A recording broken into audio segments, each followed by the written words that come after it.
Welcome to the Slop Temple. We pray this video helps. You're starting inside Internet Explorer. Open it now and go straight to Tools. Once the browser is open, click the gear icon or press Alt+X to access settings. You need the Safety menu next, so choose Safety and then Delete Browsing History. This opens the Delete dialog with multiple checkboxes. Make sure you understand each box: temporary files, cookies, history, form data, and passwords, because your selections determine what is removed. Start by reviewing these options before you proceed. Now you'll decide what to delete and why. Check temporary internet files to free space and cookies to remove sign-in remnants. Make sure Preserve Favorites website data is unchecked if you want those sites cleared. Leave it checked to keep favorite sites data. If you need to remove saved form entries or passwords, check those too, but be aware deleting them signs you out and erases convenience.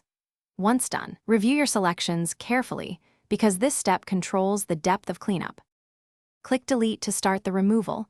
Don't close the browser until it finishes, since progress depends on how much data you selected. Once completed, restart Internet Explorer to ensure caches and sessions reset properly. Verify by visiting a site you cleared. It should not show auto-signed content or stored fields. If deletion fails or data persists, try resetting Internet Explorer settings from Internet Options or use Control Panel's programs and features to repair. Thanks for watching. Consider subscribing if we helped you.